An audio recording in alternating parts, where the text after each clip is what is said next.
Donc, sous la surface, il existe actuellement de profondes fractures au sein de l'OTAN. Et ils disent en gros, si nous ne décidons rien du tout, peut-être que les gens ne verront pas à quel point nous sommes divisés.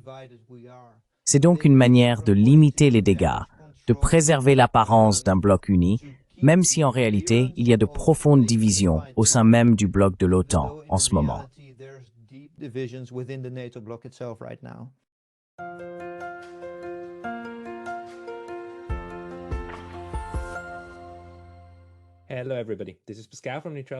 Bonjour à tous, ici Pascal des études sur la neutralité. Aujourd'hui, je m'entretiens avec Schwer de Groot, un militant pour la paix aux Pays-Bas, où il co-organise une manifestation contre le sommet de l'OTAN les 24 et 25 juin sous la bannière de Peoples for Peace. Le site est peoplesforpeace.com. C'est le sujet que nous souhaitons aborder aujourd'hui. Alors Schwer, bienvenue. Merci. Merci de m'avoir invité. Eh bien, merci d'avoir organisé cela. Pouvez-vous nous en dire un peu plus sur votre organisation et ce que vous prévoyez pour les 24 et 25 juin?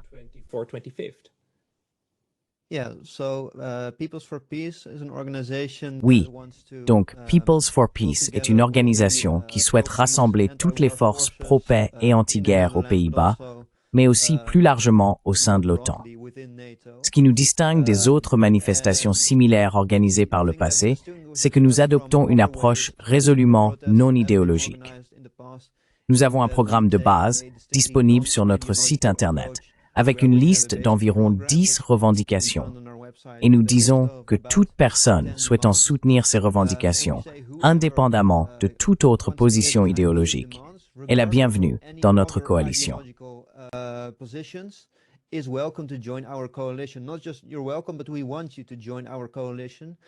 Pas seulement vous êtes les bienvenus, mais nous voulons que vous rejoigniez notre coalition, car comme nous l'avons vu par le passé, et dans une certaine mesure encore aujourd'hui, de nombreuses coalitions ou groupes anti-guerre ne se concentrent que sur un coin très précis du champ idéologique ou social.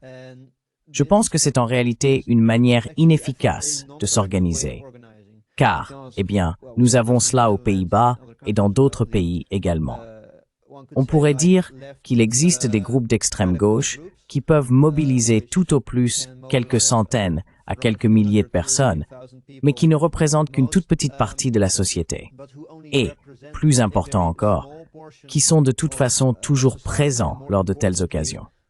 Donc, si les groupes socialistes radicaux ou marxistes, avec leurs drapeaux rouges et tout le reste, viennent manifester, cela n'effraiera pas les dirigeants de l'OTAN, car ils tiennent compte du fait qu'il est inévitable qu'ils soient là.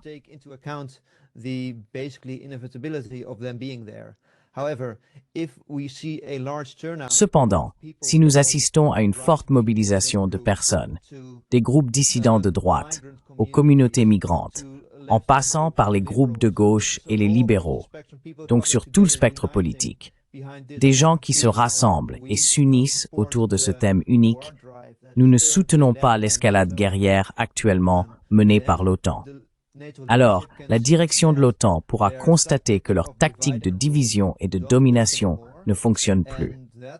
Cela exercera une pression sur les dirigeants de l'OTAN, car mon hypothèse est que surtout en Europe, les gouvernements ne représentent pas la population dans son ensemble, ni les travailleurs, mais qu'ils défendent principalement les intérêts du capital financier. Le seul moyen de maintenir un gouvernement qui agit principalement au nom des intérêts d'une si petite fraction de la société est de maintenir le reste de la société divisée. Et nous essayons de briser cette impasse.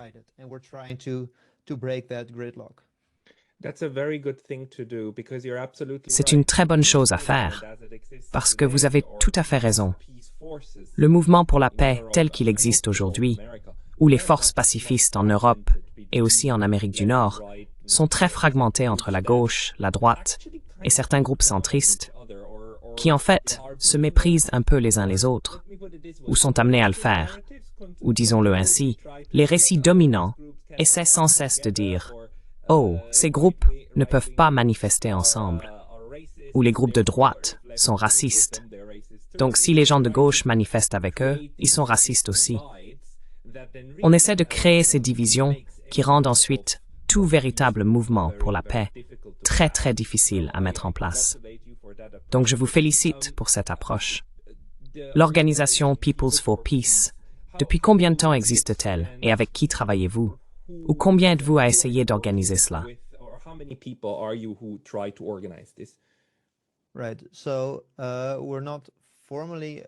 D'accord. Donc nous ne sommes pas formellement une organisation, mais un collectif d'activistes pour la paix. Bien sûr, certains d'entre nous sont liés à diverses organisations, mais cette formation est plus ou moins née d'une autre organisation de protestation, qui d'une certaine manière remonte à la coalition américaine Rage Against the War Machine. Ainsi, en février, je crois, 2023, il y a eu, à bien des égards, une tentative similaire d'unir une large coalition de groupes pacifistes aux États-Unis, quelque part en février 2023. Et le même jour, dans plusieurs autres pays, des manifestations similaires ont été organisées, dont une aux Pays-Bas. Depuis lors, l'organisation qui a organisé la manifestation à Amsterdam à cette date organise chaque mois des protestations contre l'escalade guerrière de l'OTAN. Donc chaque dernier dimanche du mois, nous sommes à Amsterdam pour organiser notre manifestation contre la machine de guerre. Et nous faisons cela depuis, eh bien, ça fait maintenant plus de 2 ans.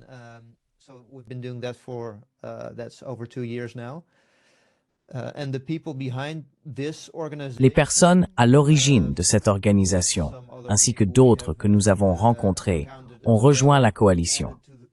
Nous avons essentiellement pris l'initiative à un moment donné l'année dernière, en disant « D'accord, l'année prochaine, le sommet de l'OTAN aura lieu dans notre pays, donc c'est à nous d'organiser une manifestation. » De cette coalition est essentiellement né le mouvement Peuple pour la paix.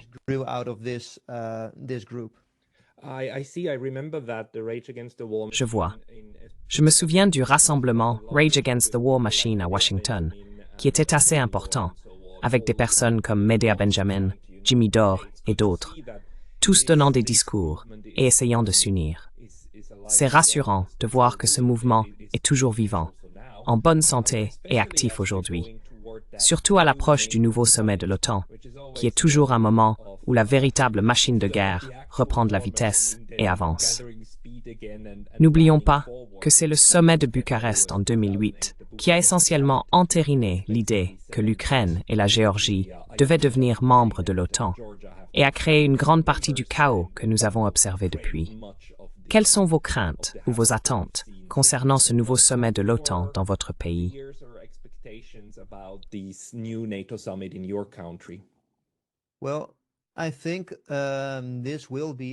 Eh bien, je pense que ce sommet de l'OTAN sera d'une certaine manière un sommet marquant également, mais dans la direction opposée à celle de Budapest ou Bucarest il y a environ 15 ans, car il semble que ce sera l'un des sommets de l'OTAN les plus minimalistes depuis longtemps, peut-être même de toute l'histoire de l'OTAN. Donc, en théorie, cela devait être une victoire facile en termes de communication pour l'OTAN, puisque le nouveau secrétaire général, Mark Rutte, est notre ancien Premier ministre, et les Pays-Bas sont en principe l'un des pays les plus pro-OTAN de l'Alliance. Sur le papier, il n'y aurait donc eu que très peu de difficultés à organiser cela à La Haye. Mais en réalité, cela commence à paraître beaucoup plus compliqué. Littéralement, la moitié des effectifs de la police du pays, les personnes travaillant pour la police, sont mobilisées pour aller à La Haye et assurer la sécurité. Et je crois même que des forces de police supplémentaires sont amenées d'Allemagne et de Belgique.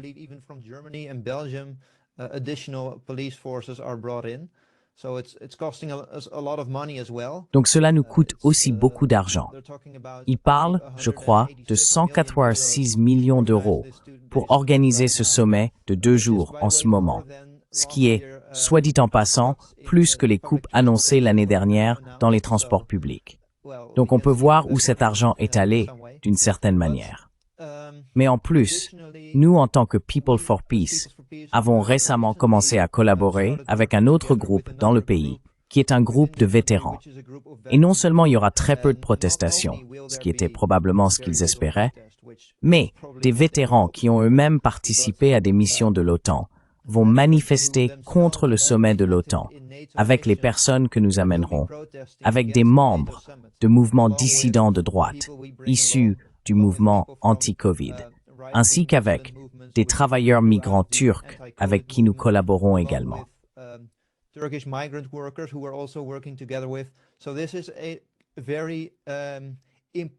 Il s'agit donc d'une coalition de forces très improbable qui va probablement se mobiliser pour manifester. Même si sur le papier, comme je l'ai dit, il n'y a aucun signe d'un véritable mouvement dissident anti-OTAN aux Pays-Bas.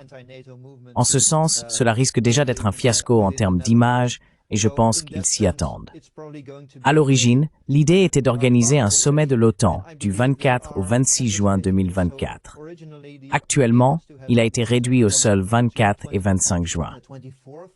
Cependant, il n'y aura absolument aucune discussion le 24. Les dirigeants de l'OTAN arriveront simplement aux Pays-Bas et participeront ensuite à un dîner avec les chefs d'État et de gouvernement.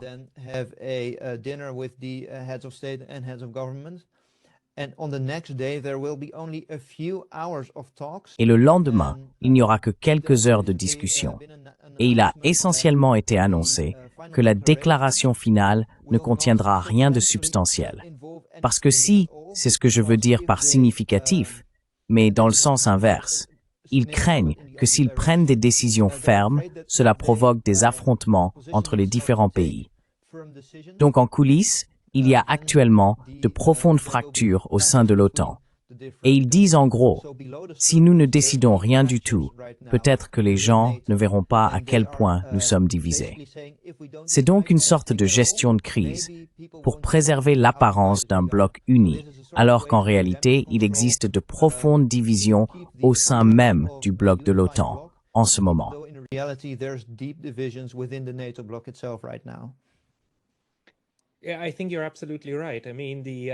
Je pense que vous avez tout à fait raison.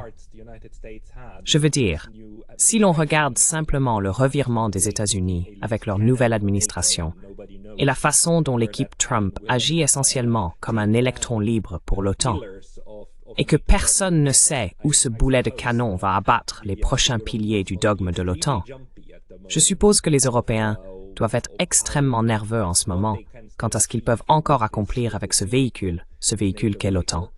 Donc en ce sens, ce serait absolument fantastique si votre protestation parvenait à accélérer ce processus de fragmentation au sein de l'OTAN, car cela a longtemps été leur stratégie contre les autres, les fragmenter. Est-ce que vous attendez ou recevez une quelconque couverture médiatique de masse en ce moment? Je veux dire, vous m'avez contacté et nous pouvons discuter sur YouTube. Avez-vous réussi à attirer l'attention de médias traditionnels? À peine. Nous avons, comme je pense, dans n'importe quel pays, y compris les Pays-Bas, un circuit médiatique alternatif, et nous y avons de bons contacts. Nous avons participé à plusieurs émissions de médias alternatifs aux Pays-Bas, même s'il y a encore beaucoup à faire de ce côté-là. Mais dans les médias traditionnels, non, nous avons été tout simplement ignorés.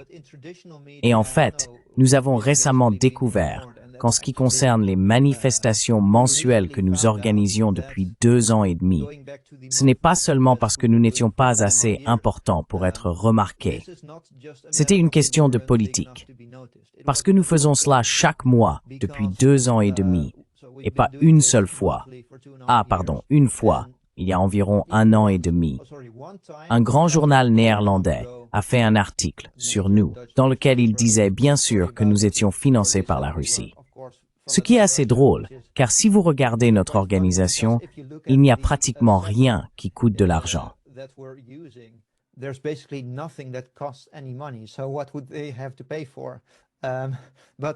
Alors, qu'est-ce qu'ils auraient à payer? Mais c'est la seule fois où nous avons eu une quelconque couverture médiatique. Cependant, il y a quelques mois, une autre organisation de protestation, davantage orientée vers les groupes d'activistes libéraux traditionnels, a été lancée ou rendue publique. et ils ont immédiatement eu des articles de journaux écrits à leur sujet, des interviews avec leur porte-parole, même au journal télévisé national du soir. On pourrait dire qu'il s'agissait en fait de publicité faite pour eux. Et l'agence de presse nationale néerlandaise a également publié un message à leur sujet. Cependant, quelqu'un a fait une erreur et a inclus une photo de notre manifestation dans leur article.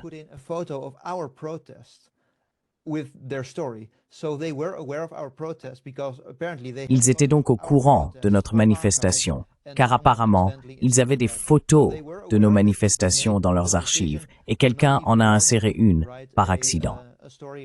Ils étaient donc informés, mais ont pris la décision de ne jamais écrire d'article à ce sujet.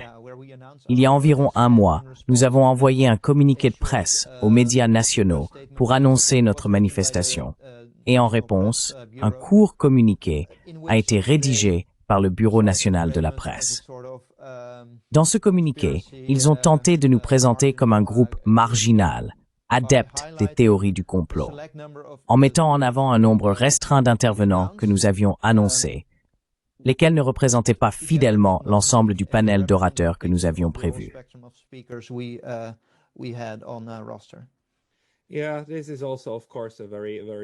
Oui, c'est aussi, bien sûr, une tactique très simple de dénigrer les gens, n'est-ce pas? Et cette culpabilité par association, n'est-ce pas? Si quelqu'un d'un peu controversé fait partie du groupe, puis qu'on braque les projecteurs sur lui pour essayer de peindre tout le groupe sous ce jour-là, c'est absolument dégoûtant. Mais c'est prévisible. Je suis content que tu aies au moins un peu de couverture médiatique. As-tu prévu de diffuser l'événement en direct ou de le retransmettre quelque part?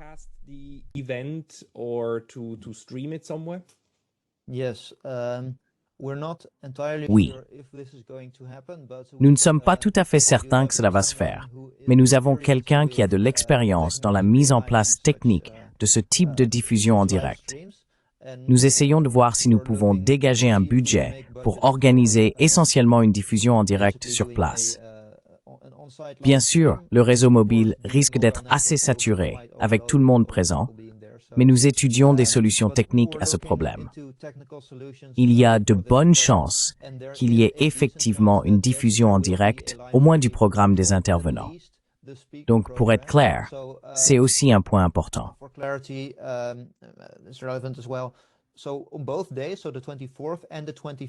Donc, les 2 jours, le 24 et le 25, nous manifesterons. Nous commencerons par un programme de prise de parole ainsi que de la musique sur le Malieveld, qui est un parc près de la gare centrale de La Haye. C'est assez grand et cela durera environ 1 heure. Ensuite, il y aura une marche autour de la zone où se tiendra le sommet de l'OTAN. Nous voulions marcher jusqu'au bâtiment, le World Forum. Mais en fait, toute la zone est bouclée, donc il sera très difficile, voire impossible, d'y accéder. Bien sûr, nous ne voulons pas que les personnes qui participent à nos manifestations aient des problèmes avec la police. Donc nous ferons le tour. Mais pour le programme de prise de parole et le programme musical, il y aura probablement une retransmission en direct. Oui.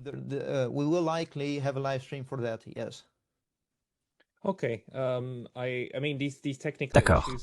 Je veux dire, ces problèmes techniques sont difficiles à résoudre, mais j'espère que cela va s'arranger. Pouvons-nous parler un peu de l'ambiance générale aux Pays-Bas? Et, vous savez, c'était l'ancien secrétaire général de l'OTAN, comment s'appelait-il? Jens Stoltenberg. Jens Stoltenberg, merci, qui a si célèbrement déclaré que les armes sont la voie vers la paix. Et d'une manière très triste, il a saisi quelque chose qui était vrai en 2022 et 2023. Je crois qu'il a dit cela en janvier 2023. Il a saisi quelque chose du moment en Europe où de nombreux mouvements pacifistes, certains instituts pour la paix, etc., se sont tellement laissés prendre par le récit de la machine de guerre concernant la guerre russo-ukrainienne qu'ils ont cessé de plaider pour la paix ou ont adhéré à l'idée que oui, cette fois, il nous faut des armes pour parvenir à la paix. Quelle a été l'ampleur, disons, de l'effondrement du mouvement pacifiste traditionnel aux Pays-Bas? Et où en êtes-vous aujourd'hui?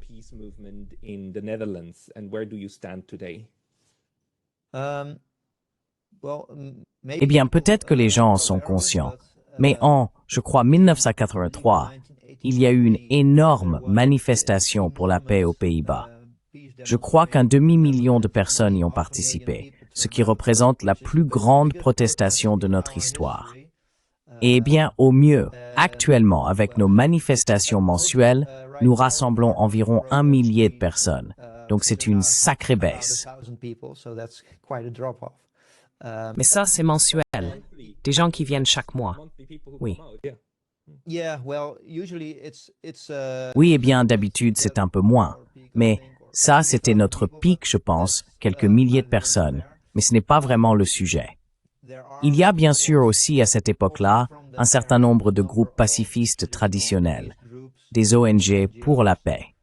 Et oui, ils soutiennent en gros, de façon plus ou moins marquée, la ligne du gouvernement sur la guerre en Ukraine. L'un des plus connus s'appelle Pax, qui est un groupe chrétien pour la paix. Ce n'est pas surprenant qu'ils suivent essentiellement la ligne du gouvernement, car si vous allez sur leur site web et regardez la page des partenaires, le premier sur la liste est le ministère néerlandais des Affaires étrangères. Le deuxième sur la liste est le département d'État américain. Et si vous continuez à descendre la liste, vous voyez tous les ministères des Affaires étrangères de l'OTAN. Donc, et c'est un mouvement pour la paix, qui est en réalité un bras de la politique étrangère de l'OTAN.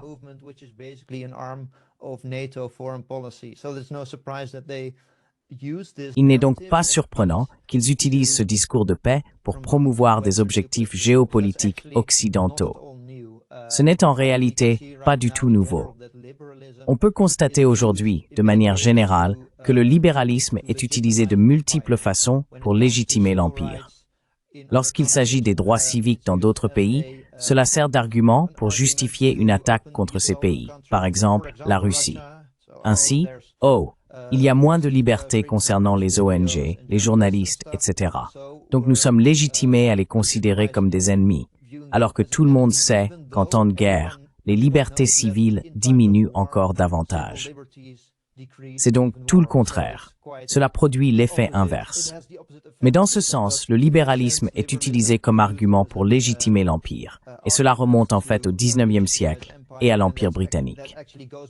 Mais cela relève, je suppose, d'une discussion plus académique.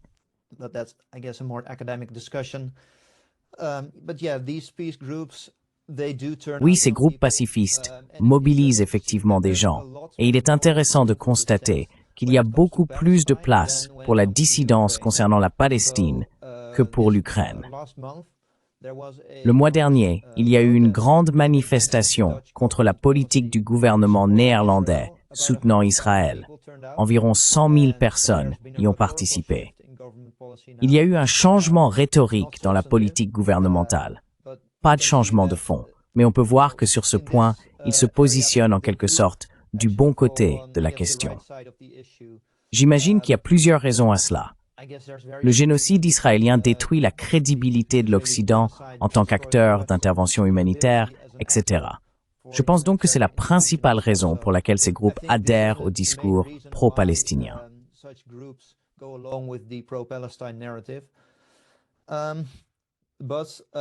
Mais ce à quoi je faisais référence plus tôt, l'autre groupe pacifiste qui a effectivement bénéficié d'une couverture médiatique positive, a également organisé une manifestation autour du sommet de l'OTAN, mais ils l'ont fait le week-end précédent le sommet. Bien sûr, il y a de bonnes raisons de faire cela, principalement parce que les gens n'ont pas besoin de prendre un jour de congé pour y assister. Et d'ailleurs, si quelqu'un a l'occasion d'y aller, je vous encourage vivement à participer aux deux manifestations. Je ne suis pas là pour dénigrer l'autre mouvement pacifiste. La dernière chose dont nous avons besoin, c'est d'une guerre interne au sein du mouvement pour la paix. Mais nous les avons approchés pour collaborer également, et ils nous ont explicitement refusé, comme vous venez de le mentionner, à cause de la culpabilité par association.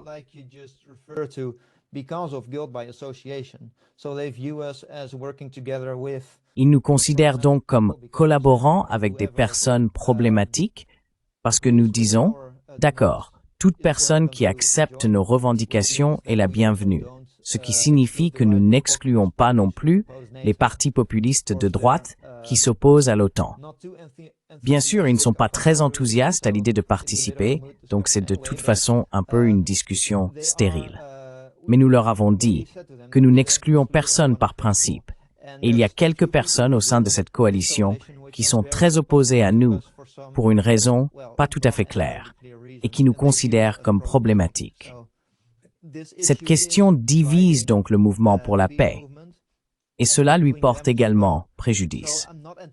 Je ne suis pas tout à fait sûr qu'il s'agisse simplement d'un manque de stratégie de leur part ou s'il y a quelques personnes dans ce groupe qui sont en fait des infiltrés cherchant à saper le mouvement pour la paix. Car il y a quelques intellectuels publics de premier plan aux Pays-Bas qui ont dit « D'accord, je veux soutenir ce mouvement anti-OTAN ».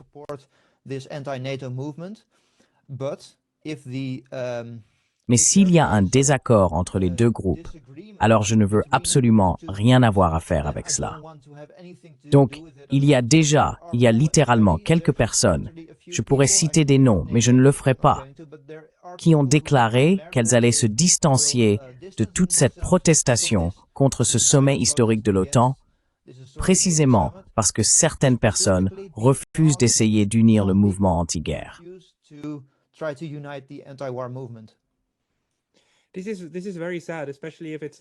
C'est très triste, surtout si ce sont des intellectuels et des intellectuels publics qui ne voient pas que ce genre de stratégie de division est bien sûr utilisé contre le mouvement pour la paix, contre un véritable mouvement pour la paix. Et je dois dire, encore et encore, que je suis aussi du côté gauche. Je suis membre payant des sociaux-démocrates suisses. Mais s'il y a quelqu'un du côté droit de l'échiquier politique qui ne veut pas que la Syrie, le Liban, le Yémen, etc., soient réduits en cendres parce qu'il ne veut pas de migrants, alors je dois dire, d'accord, très bien, je ne partage pas votre motivation, mais l'objectif final est bon. Et nous pouvons nous rassembler autour de cet objectif. Et nous devrions nous rassembler autour de cet objectif. Mais bien sûr, cela est actuellement utilisé pour dénigrer les gens.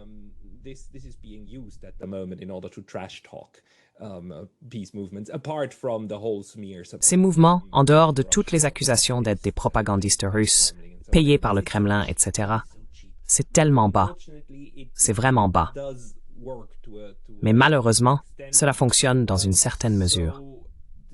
Donc, votre approche, qui consiste à essayer de créer des ponts, est une bonne chose. J'espère vraiment qu'ils tiendront. Et il y a aussi le fait, bien sûr, que chaque groupe peut agir de son côté du spectre, ce qui, ensemble, crée également un mouvement important. Quelle est votre recommandation pour les personnes qui souhaiteraient rejoindre ou aider? Vous savez, des personnes qui n'ont pas beaucoup de temps, mais qui aimeraient consacrer 1 ou 2 heures par semaine pour soutenir. Comment votre mouvement, et plus généralement, le mouvement pour la paix aux Pays-Bas et en Europe, peut-il être le mieux soutenu?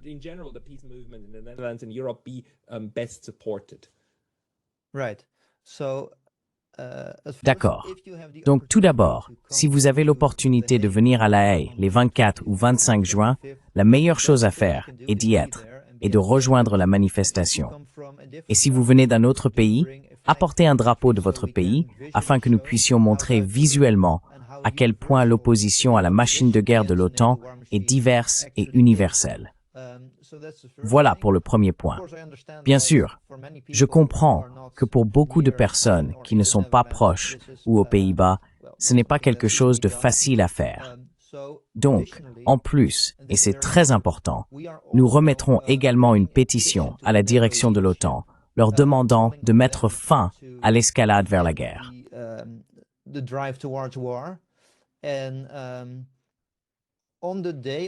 Et le jour du sommet de l'OTAN, donc le 25, nous voulons remettre cette pétition à la direction de l'OTAN. Ce que vous pouvez faire, c'est signer la pétition et la partager. Encore une fois, surtout si vous n'êtes pas aux Pays-Bas, assurez-vous de la diffuser autant que possible au sein de votre réseau d'activistes pour la paix dans votre pays. Même si vous ne pouvez pas être présent physiquement, vous l'êtes en esprit en apposant votre nom sous la pétition, et ainsi en veillant à ce que la liste de noms représente le plus de pays possible. Vous avez donc le lien, si vous pouvez le poster sous cette vidéo, alors les gens pourront trouver la pétition et la partager largement.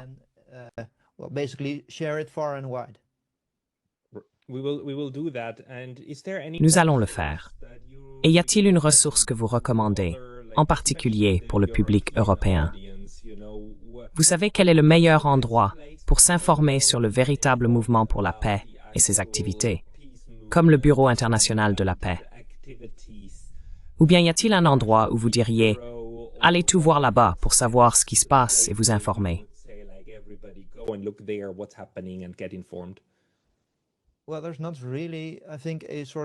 Eh bien, il n'existe pas vraiment, je pense, d'organisation centrale européenne ou mondiale pour le mouvement pacifiste en ce moment. Du moins pas d'organisation qui soit exempte de l'héritage entaché du mouvement pacifiste de la Nouvelle Gauche pendant la guerre froide, lequel s'est associé au libéralisme et de bien des façons a contribué à légitimer la guerre, comme par exemple l'armement de l'Ukraine.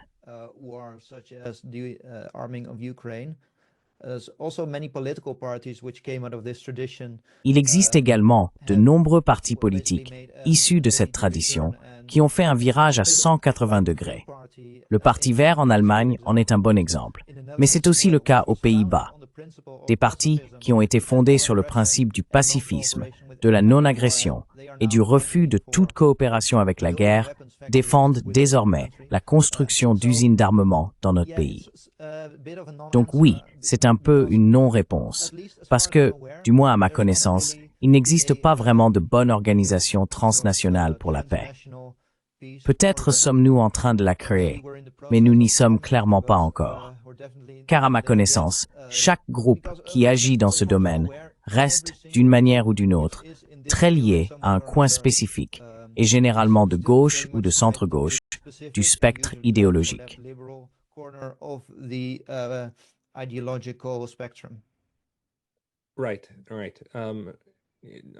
D'accord, d'accord. Très bien. C'est aussi quelque chose que je voulais savoir, car j'ai également l'impression que, vous savez, le mouvement pacifiste que nous avions dans les années 70 et 80, ce mouvement général, a malheureusement été en grande partie récupéré.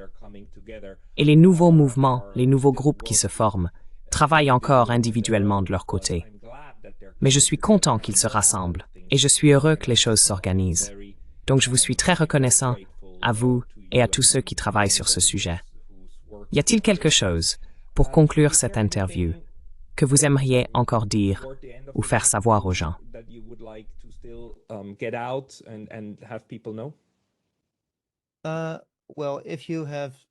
Eh bien, si vous avez un peu d'argent à donner, bien sûr, nous faisons tout cela sur notre temps libre, mais tout coûte de l'argent. Nous avons également une page de dons sur notre site Internet. Donc encore une fois, peoplesforpeace.com. Et oui, signez la pétition, soyez présents. Si vous avez un peu d'argent à donner, faites un don. C'est ce qui est important en ce moment. Pour l'instant, nous sommes entièrement concentrés sur ce que nous allons faire pour protester contre le sommet de l'OTAN. Mais après le sommet de l'OTAN, nous n'allons pas dissoudre l'organisation. Il faudra voir comment nous allons nous réorienter et avancer vers l'avenir. Nous avons été créés dans le but de protester contre le sommet de l'OTAN, mais nous verrons ce qui se passera ensuite. Pour rester informé de ce qui se passe, vous pouvez aussi vous inscrire à notre newsletter. Et après le sommet de l'OTAN, nous vous tiendrons au courant de la façon dont nous allons continuer à nous organiser pour la paix. Et vous pourrez également lire des mises à jour à ce sujet ici et sur mon Substack. Donc, Sjoerd de Groot, merci beaucoup pour votre temps aujourd'hui. Merci.